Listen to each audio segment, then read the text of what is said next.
మనము జీవించాల్సినటువంటి విధానమును గురించి బైబిల్ గ్రంథంలో ప్రవక్తలు, భక్తులు, ఆయన శిష్యులు, అపోస్తలులు, భక్తిపరులు ఎంతోమంది ఎలా ఉండాలో మనకు తెలియజేశారు.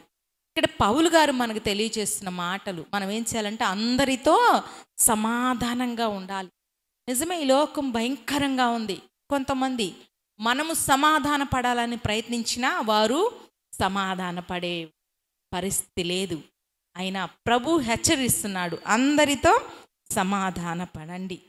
సమాధాన పడకపోయినా వారు సమాధాన పడటానికి ప్రయత్నమైన మనము చెయ్యాలి. ఎందుకంటే ప్రభు మాట్లాడుచున్నాడు, పరిశుద్ధత లేకుండా ఎవడను ప్రభువుని చూడడు. ప్రభువును చూడాలి. క్రైస్తవ జీవన విధానంలో దేవుని చూచే కన్నులు మనము కలిగి ఉండాలి. ఆత్మనేత్రాలతో దేవుని ముఖదర్శనం చూసే కన్నులు మరి ఒక దేవుని బిడ్డలకి అది దక్కుతుందండి.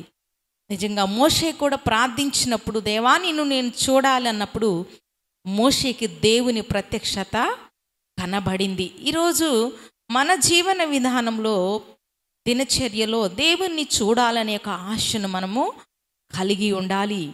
దేవుణ్ణి చూడాలంటే పరిశుద్ధత కలిగి ఉండాలి, అపవిత్రత లేని వారుగా ఉండాలి, హృదయ శుద్ధి కలిగి ఉండాలి. హృదయ శుద్ధి కలిగి వారు ధన్యులు, వారు దేవుని చూచెదరు. కనుక మన హృదయ శుద్ధి కలిగి ఉండాలి. పౌలు అదే కింద మాట అంటున్నాడు, ఏమంటాడు, చేదైన వేరు ఏదైనా మొలిచినేమో మీరు జాగ్రత్తగా.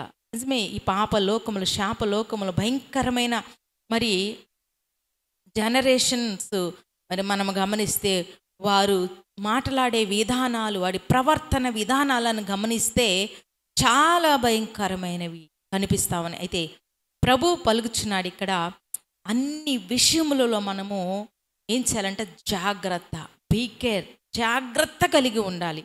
ఉంటున్నప్పుడు మనకి ఏది కూడా అంటదు. మనం వెళుతున్నాము, త్రోవలో వెళ్తున్నప్పుడు, సరి అయిన మార్గములో నడుస్తున్నప్పుడు మనకి ఏది అంటదు.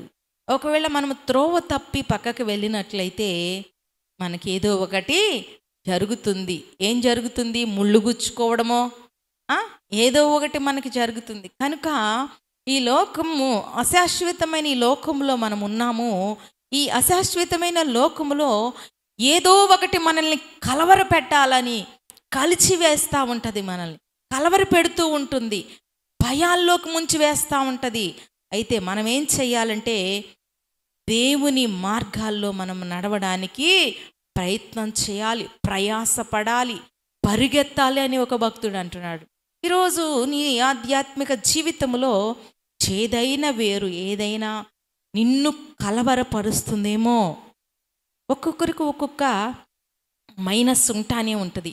ఎంత పరిశుద్ధులైనా ఒక్కొక్కరికి ఒక్కొక్క బలహీనత మరి దాగి ఉంటుంది. దాని నుంచి బయటపడలేని పరిస్థితి. కొందరు చెప్తా ఉంటారు, ఇదిగో ఈ ఒక్క విషయంలో నేను చేయలేకపోతున్నాను, అన్నీ చేస్తున్నాను, ఈ ఒక్క విషయం నేను చేయలేకపోతున్నాను, ఇది ఇది తీసివేసుకోలేకపోతున్నాను అనే మాటలు మరి మనం చూస్తూ ఉంటాము.